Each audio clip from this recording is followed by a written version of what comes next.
Good afternoon from Monocacy, Maryland. I'm out here at the Thomas Farm on the Monocacy National Battlefield, one of the key locations in the Battle of Monocacy. So we're going to be doing a little walk around here and a talk as we tour the area.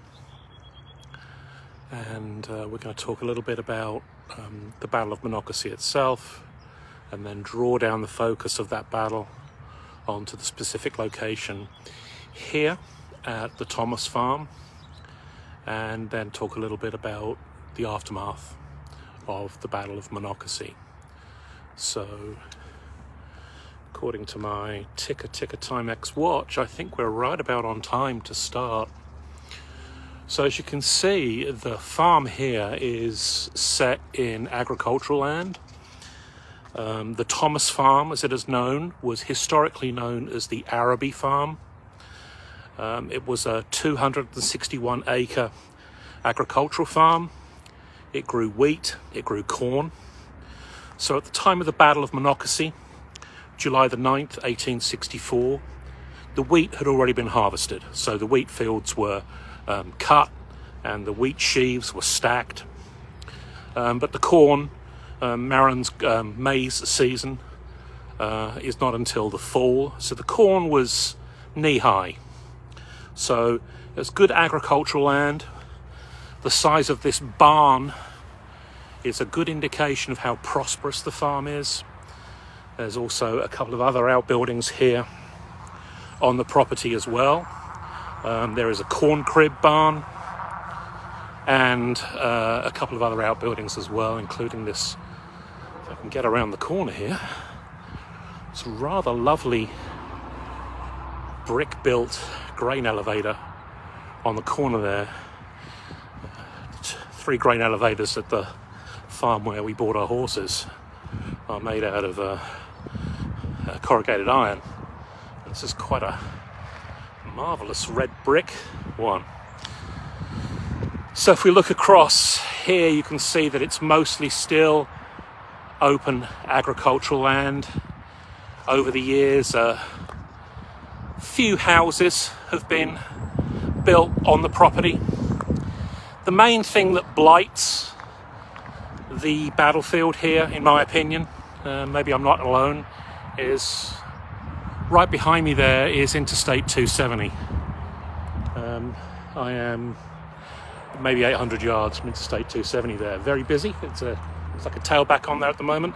That's a main interstate link that runs from the DC Beltway, so 495 down there in the south, the Washington DC's Beltway, that top northwest corner coming up through Rockville, comes all the way up to Frederick, Maryland, and connects with Interstate 70, which is that, coast-to-coast road that'll take you all the way from Baltimore to, where does that go?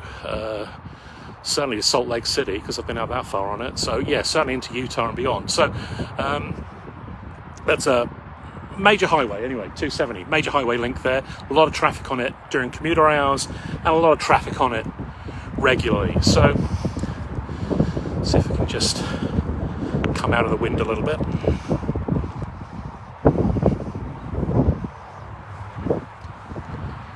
There, I'm a little bit out of the wind now. So it's one of the things when we talk about battlefield preservation, we often talk about the physical preservation of a building, a physical structure. We don't often talk about the preservation of the environment, the land in which it sets. So yes, Interstate 70 had to go somewhere. Interstates do have to go somewhere. And you get a conflict between the desire of the National Park Service to maintain the historical character of this battlefield, and then also the desire of the federal government is again to build an interstate highway, and I guess Interstate Highway 1 out there. Beyond the interstate is the river, bend in the river, the Monocacy River, on which was forded by Confederate troops. We'll come to that later. So we're looking at the situation of July the 9th, 1864. The battle here is part of Jubal Early's campaign moving into Maryland. So Jubal Early, who's been ordered by General Lee, who's besieged in Petersburg, he's detached Jubal Early as one of his best field commanders to take 2 small corps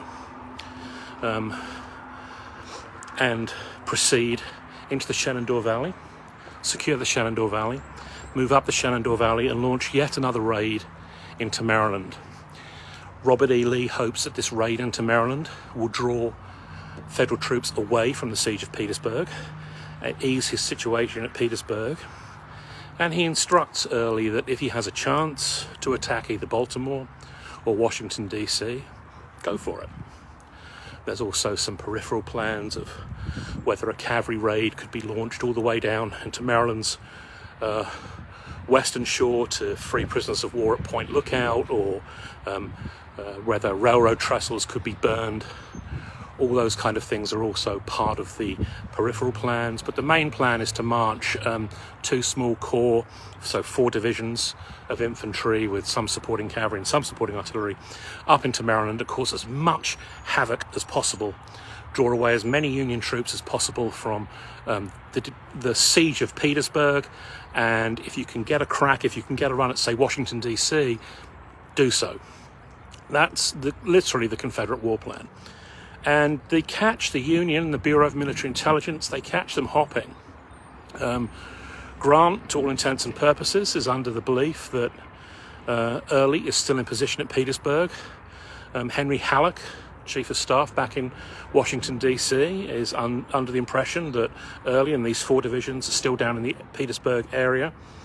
And there's a complete failure of Union intelligence to detect the departure of 4 divisions of infantry. It's about 15,000 men. We're talking 1864, so regiments are smaller in size, brigades are much smaller in size by this point of the war. Replacements are not kept up with casualties, but we're talking about 15,000 Confederate infantry. We're talking about supply wagons. We're talking about the artillery train. We're talking about cavalry support. Union intelligence has failed to detect their departure from the Petersburg lines, and failed to detect their movement into the Shenandoah Valley, and failed to detect their movement across into Maryland. So the Union's failed. The Union intelligence system has failed. But they have a backup. The backup is the Baltimore and Ohio Railroad, and the president of the Baltimore and Ohio Railroad, Mr. Garrett, gets reports from the telegraph lines along the Baltimore and Ohio Railroad that his station agents are reporting there's Confederate troops in the area, there's Confederate troops moving up past Harper's Ferry, there's Confederate troops on the Baltimore and Ohio line. And so he relays this information to the Union Army. He is disbelieved, of course, by Halleck. He is disbelieved, of course, by Grant. But the commander of Union forces in Baltimore is a man called Lew Wallace, Major General Lew Wallace. We've previously encountered him in the Civil War at the Battle of Shiloh. He plays a role at the Battle of Shiloh, which we've just passed the 160th anniversary of on the 6th and 7th of April. So we've just passed the 160th anniversary of the Battle of Shiloh. And so Lew Wallace has now, after the Battle of Shiloh, after a mixed reputation coming out of the Western Theatre, by 1864 he's been assigned to what we know as the Middle Department, the 8th Corps, and the defences of Baltimore and the area of the railroad tracks leading north up towards Pennsylvania. So it's very much an administrative command. The troops under his command are inexperienced troops. They're not hardened combat veterans. He has a lot of what we call 100-day men, so men that have been enlisted temporarily for 100 days duty. They're given a uniform, they're given a musket, very little equipment, very little training, and they're split up into detachments to guard a railroad bridge, or a section of the railroad, or a key road junction. So these are not experienced troops, and they're quite spread out. Now, Lew Wallace takes the warning from Garrett and the Baltimore and Ohio. He takes that very seriously. He believes it to be true, and he knows he must act. So there's really 2 things he can do. He has 2 choices. He can either move to defend Baltimore, or he can move to defend Washington, D.C. And correctly, he moves to defend the nation's capital. It's more important. Baltimore would have been a terrible loss, but also the nation's capital would have been a more grievous loss. So Wallace starts assembling whatever men he can grab from whatever location he can grab them, and try to form them into a division of troops that he can take out into the field against Early. Now, Early's got 15,000 troops. Lew Wallace is able to assemble about 3,500 troops. So terribly outnumbered, almost 5 to 1 outnumbered, certainly 4 to 1, almost 5 to 1 outnumbered. And as I say, a lot of these are Home Guard troops, such as Potomac Home Guard, Maryland Unit. A lot of them are 100-day volunteers and not experienced troops. But this is Wallace's plan. He will lead this division of, this ragtag division of inexperienced troops out into the field. He'll find a good defensive position in front of Early. It's line of approach. So Early is moving towards now, down towards, from the north, down towards Washington, D.C., along a road here called Urbana Pike, which I guess parallels 270, so the old version of Interstate 270. He's been in Frederick. He's ransomed the town of Frederick and stolen all the horses and stolen as much food as he can and given them worthless Confederate script for that. So Early has victualled his troops in Frederick, and he's now heading down towards Washington, D.C. So Lew Wallace's plan is to deploy his ramshackle division, his 3,500 men, in a good defensive position south of Frederick, between Frederick and Washington, D.C., and to fight a delaying action. He knows it's a battle that he's going to lose. He's terribly outnumbered and he's facing experienced, battle-hardened troops. He knows he's going to lose this battle. It's absolutely clear in his mind. He's under no illusions whatsoever. And probably the men who are fighting in this battle also know they're about to lose this battle. They're going to be in for a fight, and it's going to be a horrible fight, and they're going to lose. But they know, and Wallace knows in particular, that if he can delay Jubal Early, telegraph messages are going down to Petersburg saying it's true, Jubal Early's up here with 2 short corps. He's got 4 infantry divisions. He's got 15,000 men bearing down from the north onto Washington, D.C. Washington, D.C. is largely undefended. These telegraph messages are flying down to the Petersburg lines, and Grant is ordering troops onto trains headed to Washington, D.C. as quickly as he can to fill in the Washington, D.C. defenses and reinforce Washington, D.C. Lew Wallace knows that he needs to delay Jubal Early here for a day. That's all, a day. He needs to fight a battle, and even when he loses that battle, if he can hold Jubal Early here in position for a day, he will have done his job. He will have just had enough time, given enough time and enough break for Grant to move reinforcements up into the defences of Washington, D.C. And those defences are being filled in as rapidly as possible. And also Grant, in his wisdom perhaps, sends an additional division from 6th Corps under General Ricketts. So actually a unit of experienced, hardened Army of the Potomac troops to join Wallace here, and that brings Wallace's force up to around 5,000-6,000 men. So it's a much stronger force at that point. Now, it's one of those odd situations in which the Southern Army is coming in from the north and the Northern Army is coming in from the south, and they are converging on a bend in the Monocacy River. So if you think of a map of the east coast of the United States, you have Baltimore, you have Washington, D.C. Coming out of Baltimore, you have Frederick over here. Interstate 70 is going this way. Interstate 70 is going to go all the way through Pennsylvania, all the way through Ohio, all the way through Indiana, all the way through Missouri, all the way through Kansas, right across the country. Interstate 70 is just going to blow out that way, the old National Road. So Frederick's up here. And Jubal Early has come up the Shenandoah Valley and done the usual Confederate trick of then coming up to Frederick, Harper's Ferry, Frederick, and then he's making a loop down towards Washington, D.C. Lew Wallace comes out of Baltimore, fixes a defensive line south of Frederick. The line he chooses is the Monocacy River. Not a major river, but it's a significant water body. It can be defended. The Baltimore and Ohio Railroad line runs through this area as well, so he can use the rail line as a defensive barrier. He can use the river as a defensive barrier. He will be on this side of it, so he will force the Confederates to assault across the river. There are only 2 river crossings that are really useful to the Confederacy at this point. If you want to get wagons across, there is the Baltimore and Ohio rail bridges, which are guarded by a blockhouse. So there's a block, like a solid brick-built blockhouse fortification there, guarding the railroad bridges, the railroad trestles, with a howitzer in it, and some troops defending that. And then there's a road bridge, which is the Urbana Pike, leading from Frederick down towards Washington, D.C. So he has to defend the railroad bridge and the road bridge. And so that's where initially Wallace deploys his troops in a line in this bend of the Monocacy River. Coming in from the north, Jubal Early is coming in from the north. We have Gordon's division, we have Rhodes's division, and they are coming in from the north. They open a cannonade for a frontal attack on the two bridges. It's just a simple operation. It's like there's a inferior force in front of us. We're going to launch a coup de main attack. We're going to just bombard it with artillery. We're going to launch a frontal infantry attack at it, coup de main attack, capture those bridges, and sweep the enemy from the field. That's the plan. But as that plan goes into action, the Union are in a good defensive position, and they put up good defensive fire. That howitzer at the blockhouse puts up good defensive fire.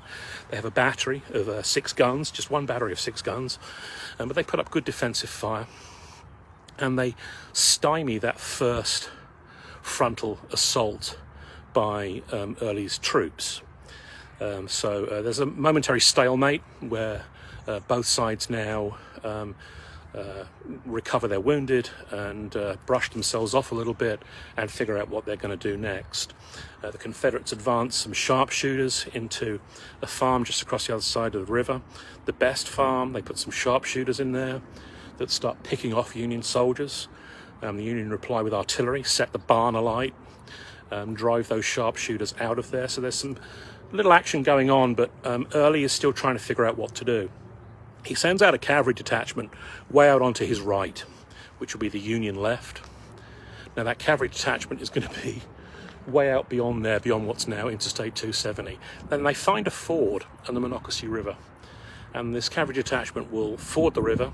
It will come across the open farmland behind us and converge here towards the Thomas Farm. They will be spotted by Union soldiers, and it's Ricketts men, those 6 corps hardened veterans, will see this move. They will turn their line away from facing north. They'll put a bend in the line and cover the approach here to the Thomas Farm across this open farmland.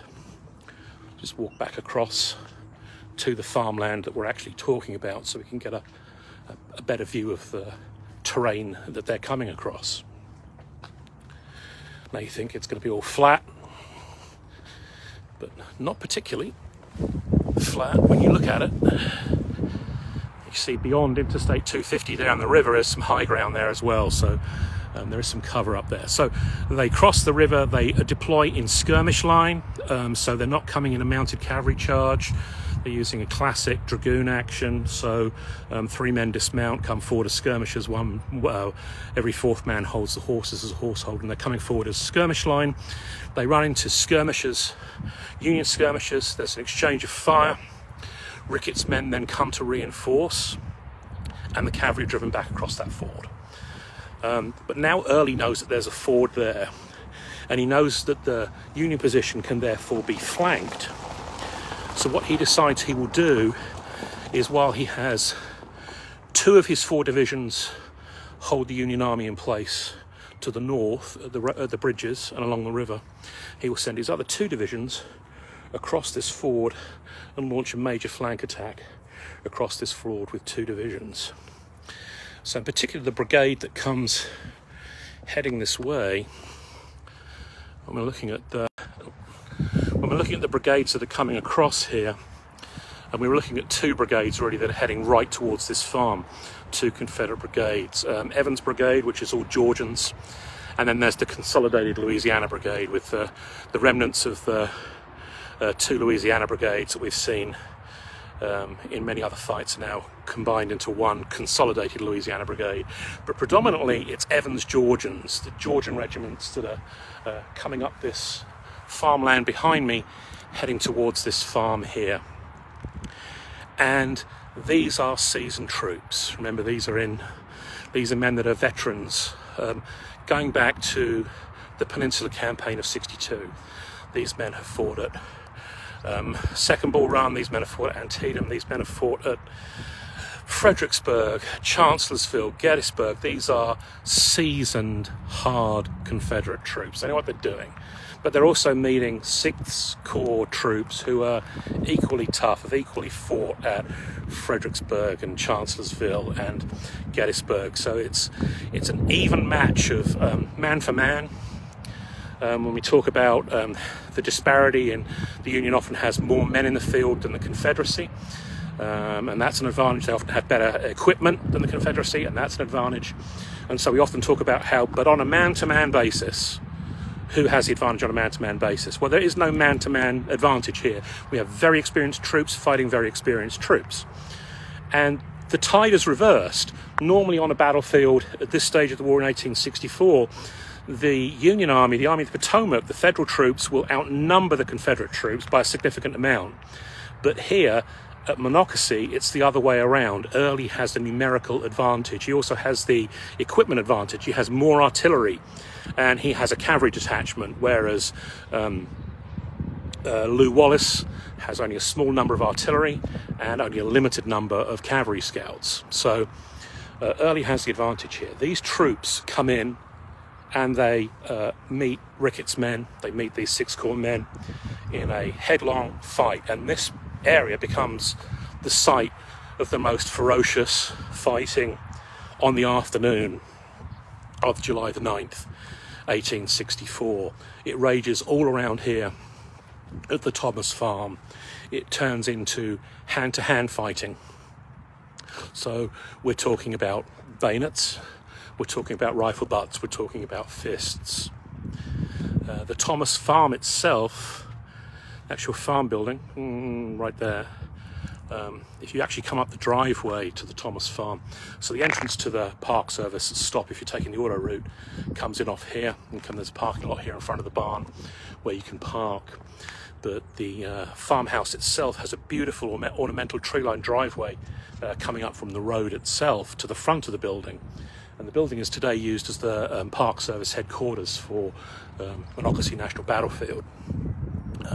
It's a beautiful, beautiful farmhouse, beautifully maintained, because obviously it's still in use, so well preserved.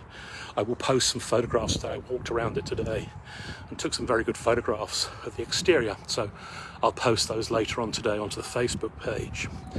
But the Thomas family and farm workers and other locals take refuge in the cellar of the Thomas Farm. And they try and blockade up the windows to the cellar with furniture and corn bags to keep out the flying shrapnel and keep out the Monet balls. But the building is hit several times, and they have accounts from the people that hid in the cellar, in the basement there, on how awful it was to be sheltering in. Essentially, you're in the middle of the battle. You're hiding in the basement, but the battle is raging all around you. And it becomes a hand-to-hand battle here. And eventually the sheer numbers of Early's troops will press the advantage and will drive the Federal troops back beyond the farm. They'll try and make a good order withdrawal. As they're trying to make that good order withdrawal to the north, the two divisions that Early had fixing the Union troops in place, now is the time for them to move. Now they've the blockhouse. They advance towards the bridges to attack from the north and hit the Union troops now in a pincer coming in from the north and coming in from the west. Lew Wallace has a decision to make on what to do, and he decides, well, we've been here for about 8 or 9 hours, we've held them up for a working day, but now I need to get out of here with as many men as I can get out of here, and get out of here with as many survivors as I can. So he withdraws the men from the bend in the river, from the bridges. They set fire to the road bridge, and they start withdrawing through towards Gambrel's Mill, which is a flour and grist mill, just beyond the Thomas Farm on the other side of Urbana Pike. And they begin their retreat towards there. And then the 6th Corps troops that are defending this sector against that Confederate flanking attack that's coming in fall back in reasonably good order with some casualties. And they make a last stand really at the when you're just beyond the, I don't know whether you can see, there's a telegraph pole there, but halfway between the telegraph pole and that red brick house there's a regimental memorial in the distance there that we will go down and take a photograph of later on. But that's the approximate position in which 6th Corps fell back to their final defensive line before they're completely pushed from the field. Ricketts' men are completely pushed from the field and they have to join the retreat as well, back towards Baltimore. So Lew Wallace has done his job. Lew Wallace has deployed an inferior, numerically inferior force here, an inexperienced force here, but he's been able to hold 4 divisions in place for 9 hours. So the attacking divisions, those 4 attacking Confederate divisions, are now tired. They fought an 8-9 hour battle in the summer and wearing wool clothing. And it's, if anybody's experienced a mid-Atlantic summer, if anybody's been out to Gettysburg for, say, the July anniversaries, or even been out to Monocacy in July, and you know that these mid-Atlantic summers can be humid as just absolutely horrible, hot and humid. And so these men are exhausted. They are going to draw water from the Monocacy River. They're going to rest. They're going to eat their hardtack and whatever else they've got, and they're in no fit condition to pursue and engage in a night battle. And so they're going to rest here on the battlefield until the next morning, and then proceed the next morning down a Banner Pike towards Washington, D.C. So Lew Wallace has gained essentially an entire day for the Union. And that has given Grant and given the Union Army enough time to get additional troops up into the defences of Washington, D.C. So 2 days after this battle, when Early's troops finally reach the outskirts of Washington, D.C., and they finally come to Fort Stevens, they see that Fort Stevens is heavily defended. They will attempt an assault on Fort Stevens, they'll be repulsed, and essentially Early will shrug his shoulders and say, well, I gave it a try, but now Washington is too heavily defended for me to attack. Remember, Washington, D.C. is ringed with 68 forts and 93 independent batteries, I believe. An insane amount of fortifications have been placed in Washington, D.C. between 1861 and 1864, making it the most defended national capital anywhere in the world at that point. So a ring of forts, a ring of heavy cannon that can be filled in also with infantry and infantry support and field gun support, and it's almost impregnable. There's no way he's going to take that with just 15,000 men. And at this point, discretion being the better part of valor, it is time for Jubal Early to withdraw his corps, his 2 corps, the Army of the Valley, as he calls it, 2 short corps, 4 divisions of infantry. He'll withdraw them back into the Shenandoah Valley, and back down the Shenandoah Valley to Petersburg, having essentially achieved what Lee wanted him to achieve, which was to draw troops out of Petersburg and give Lee a breathing space down there at Petersburg and Richmond. So there's some peripheral actions I talked about. One of the ones I talked about was that there was a rumor that there was going to be a cavalry raid that was going to sweep around the north of Baltimore and then sweep down the western shore of Baltimore into Old St. Mary's County down to Point Lookout, where there's a lighthouse today. Used to be a Union prisoner of war camp right down on the point, and they were going to free the Confederate prisoners of war and then march up to Baltimore and seize arms and capture Baltimore. But that was never going to happen. That was a pie-in-the-sky dream. There is a cavalry raid. It's a cavalry raid led by the 1st and 2nd Maryland Cavalry under Major Harry Gilmore. So a small detachment of cavalry, no more than 300 men really. They move around the north of Baltimore into... essentially they visit Harry Gilmore's home in in northern Baltimore County, so they can call in on his family. They wreck some railroad bridges. They make it as far as the Gunpowder River, which runs along the Chesapeake Bay, and where the Baltimore and Ohio and the Pennsylvania Railroad come down with some railroad trestles. So it's north of Baltimore. They burn some railroad bridges, they've done some damage, and then they get back on their horses and they skedaddle out of there. So it's a really disruptive raid to again panic the Union. And in fact, I think that may be that when you're coming up Interstate 95, if you're in Baltimore and you're driving north towards Pennsylvania, or driving north towards New York, and you're on Interstate 95 going north, and you leave Baltimore and you head north and you cross through Baltimore County and you cross into Harford County. You cross into the Harford County line on a Gunpowder River, which was the site of some gunpowder mills. That's why it's called Gunpowder River, and some mills along the river there. When you cross there, that's actually the furthest north that Confederate raiding party got. So it got pretty far north, north of Baltimore. So that's quite an impressive feat as a cavalry raid. But that's really the only peripheral action that takes place on top of Early's campaign, Early's Valley campaign, Early's Maryland campaign. There is no additional action.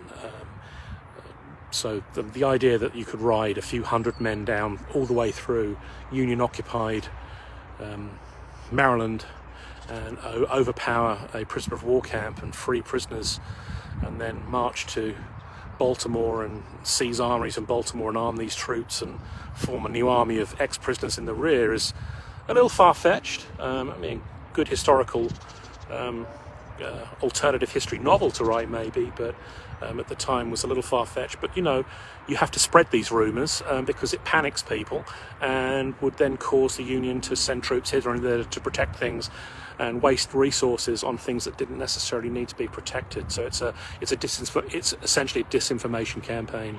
Mataskova, as the Russians call it, as we're seeing a lot of that at the moment in Ukraine, deception operations where you want to convince your enemy that you're doing one thing to divert their attention while you're actually doing something in a different direction. So that's nothing new today. That's things that they did back then. So that is the Battle of Monocacy. It's sometimes called the battle that saved Washington DC because it bought that extra day of battle. The Thomas Farm here is it's a beautiful place. There's some picnic tables here, so if you're ever in the area, the visitor centre itself up on Urbana Pike has some picnic tables which are very nicely situated underneath trees. But if you come out to some of the other locations as well, there's a couple of picnic tables up there behind the Thomas Farms. When you're walking around, that's a nice place to come and relax and chill out. And in the summer, I assume those public conveniences there, the men's and ladies' room will actually be open. They're not open at the moment, but of course we're still in April. We're not really in peak tourist season at the moment, so we're still undergoing a lot of maintenance. Trucks around today, a lot of maintenance work being done, so getting the park in order for the big summer rush, and the facilities in the park will open. So for example, if you're going to come to Monocacy and you want to visit the visitor centre, check online for opening times, because we're still in winter opening times. So I know it's closed on Tuesdays, I know it's closed on Wednesdays, I'm not sure about other days during the week. I know it's closed on those 2 days. So if you want to come out to Monocacy, it's small, one of the lesser known, visited battlefields. Check online on the Park Service website before you come out, just to make sure that the visitor centre is open. It's a fantastic visitor centre. Great exhibits, a good illuminated map of the battle with fibre optic lights that light up for the battle. There used to be some clothes, I recall, in the kids section where your kids can dress up as Federal or Confederate soldiers, and a whole bunch of activities to do. So it's a really good museum. It doesn't just deal with the Battle of Monocacy, it also talks about the battles of South Mountain, and it talks about the Antietam campaign of 1862, particularly the cigars, as those of you that are in the know will know about the general order. Anyway, so I posed a question earlier today on Twitter, which was, well, what does this have to do with Billy the Kid and Ben-Hur? What does the Battle of Monocacy in 1864, a Civil War battle, have to do with Billy the Kid, notorious Western outlaw, and Ben-Hur, Charlton Heston racing around in a chariot and then carrying the cross for Jesus Christ? The answer is Lew Wallace. After the Civil War, Lew Wallace continued to have a career. It was not a military career, he became a politician. Lew Wallace was appointed as the territorial governor of New Mexico. So before New Mexico achieved statehood and could elect its own governor, the governor was to the territory of New Mexico was appointed by the federal government, and that was Lew Wallace. In the 1870s, the governor of New Mexico is Lew Wallace. One of the things Lew Wallace wants to do in New Mexico is end the Lincoln County War, and one of the things that representatives of Lew Wallace do is try and negotiate a truce in which William Bonney, William Antrim, Billy the Kid, whatever you want to call him, offers himself up for arrest, that he will testify as a state's witness, as a government witness against some corrupt officials, and then he will be, his sentence will then be commuted and he'll be free to go. That's an offer that's made and slightly reneged upon. There's some very good podcasts, etc., at the moment about the life of Billy the Kid, and talking about Lew Wallace and the shenanigans that went on around that. I will post a link to those as well. So there's the Lew Wallace Billy the Kid connection. And Charlton Heston and Ben-Hur. Lew Wallace is the author of Ben-Hur. Ben-Hur, The Life of the Christ, as its subtitle I believe, is written by Lew Wallace, a very devout man, wanted to write a history, and so he wrote a historical novel based on Judah Ben-Hur, and you'll have seen the Charlton Heston movie because it's on Turner Classic Movies every year at Easter. So Easter is a week or so away from us, so watch out for that one. And when you're watching Charlton Heston, just think of Lew Wallace and the battle that saved Baltimore. So thank you for joining me today. I've managed to go for about 30-35 minutes. I want to keep this to be a short one and not go for an extended period of time. I will continue walking around the battlefield today. I'll get a few pictures of some of the additional buildings, some of the additional monuments, and I will add those as photographs on the Facebook page as well. So I will also then download this video, make sure it's saved and uploaded to YouTube as a backup. If you're following me on Facebook, that's facebook.com/walkingtheground, all one word. We're on Twitter at twitter.com. We're at walkingground on Twitter. We're on TikTok, we're on Ko-fi, we're on Telegram, we're on a multitude of things as Walking the Ground. The primary focus is always the Facebook page because that's where I schedule the events through. So if you go to the Facebook page for Walking the Ground, click on the events tab, you'll see a list of all the upcoming live streams that I have and any in-person stuff that I have as well. So the next live stream will be next Tuesday. We'll be out at Gettysburg, and we'll be talking about Archer's Brigade of Heth's division, so the 1st Confederate Brigade to advance into town on the morning of July 1st, 1863, and we'll run into the Union cavalry on that morning of the first day of battle, when that will be Archer's Brigade, and we'll be talking about Archer's Brigade on that first day, and then also their participation on the remaining 2 days of the battle. So that is next week, and I will see you hopefully then on the tour. Thank you very much for joining me today. Thank you very much for your continued support. Really do appreciate it. Really do appreciate good comments. Drop a review if you can. 5-star, 4-star reviews would be absolutely wonderful, and that will help other people find this webpage, other people find these videos, and help me, spread the good word about walking the ground on battlefields, learning about some military history, and hopefully some interesting little side facts like Ben-Hur and Billy the Kid. So thanks for your support. Good to see you all today. It's glorious weather out here in Maryland today.